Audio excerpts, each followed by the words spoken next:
Já convido aqui para o nosso Povo News Walter George, diretor de opinião do Grupo Povo. Walter, muito bom dia, seja bem-vindo. Parece de fato que essa crise vai escalando. A gente nunca viu um nível de ataque ou até de ameaça velada como a gente observa aí nessa postagem da polícia venezuelana. Lembrando que por trás disso há não só o processo eleitoral presidencial que a gente observou há alguns meses na Venezuela, né? O Brasil cobrando a apresentação das atas eleitorais, algo que até hoje também não aconteceu, mas também pela decisão do Brasil de vetar a entrada da Venezuela nos BRICS, né? Ou seja, interesses políticos e econômicos aí contrariados, e a Venezuela não está nem um pouco satisfeita. Muito bom dia.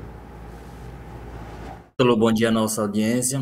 Pois é, uma reação, acho que desmedida da Venezuela. Agora, o governo de Nicolás Maduro está abrindo mão de um dos principais aliados que ele tem no mundo, né? Nem na região, tem esse aspecto de ser na região, de ser um país vizinho, mas mais do que isso, na comunidade internacional, é um dos poucos países que se dispunha a fazer uma tentativa ali de reinserção, ou um esforço de reinserção da Venezuela, que é um país submetido a vários boicotes, e o assessor especial, que é o diplomata e chanceler Celso Amorim, reafirmou isso.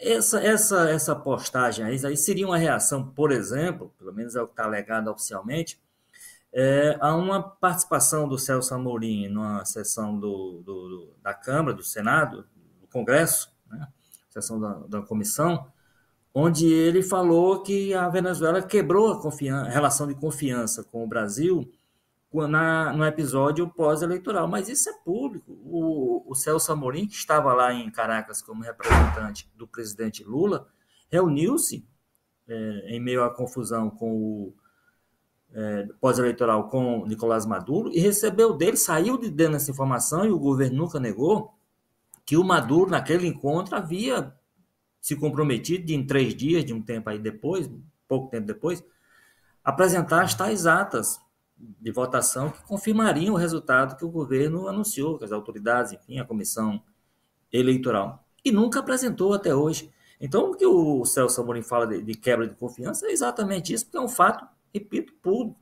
Isso foi dito aos jornalistas, foi apresentado pelo governo brasileiro como argumento para dar um crédito ao governo venezuelano e às autoridades, e isso nunca aconteceu, essas atas nunca apareceram, e o governo hoje diz que não tem obrigação nenhuma de apresentá-las. Então, tudo bem, se não tem a obrigação de apresentá-las, não deveria ter se comprometido com o governo, que foi isso que o chanceler, que o ex-chanceler, que o assessor especial Celso Amorim comunicou ao governo brasileiro e comunicou à comunidade internacional, e isso nunca aconteceu. Então, que quebra de confiança é essa? Aliás, que reação é essa à quebra de confiança, que é um fato público, né?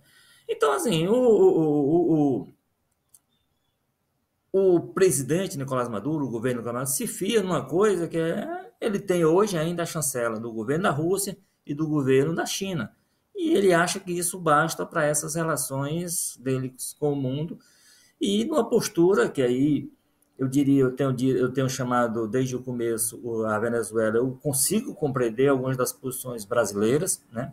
Consigo, inclusive, achar defensável a decisão inicial do governo Lula de reabrir a embaixada em Caracas, de nomear um embaixador, coisa que o antecessor dele, o Jair Bolsonaro, não fez, fechou a embaixada e não reconhecia o governo Maduro, inclusive chegava a receber aqui com honras de chefe de Estado o presidente inventado pela oposição lá na Venezuela. Então, todo esse esforço eu acho que é compreensível. Agora, tem um limite, e eu acho que esse limite foi atingido. A postura do governo brasileiro nesse momento, pelo que se conhece, é de não responder a essas provocações.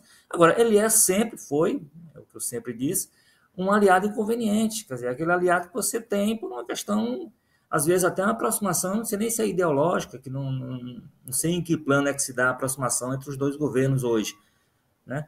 Mas acho que acaba sendo uma coisa, eu diria que uma oportunidade que o governo tem de fazer um distanciamento de um governo que mais criava problemas do que apresentava soluções, que era um peso, inclusive político, que o governo brasileiro e o presidente Lula carregava, porque tinha aquela história, vai virar a Venezuela, vai para a Venezuela, aliado da Venezuela. Esse tipo de pesca, com o nível de desentendimento e afastamento que há hoje, eu acho que a circunstância, o próprio Maduro, estão ajudando a resolver do ponto de vista da política interna brasileira.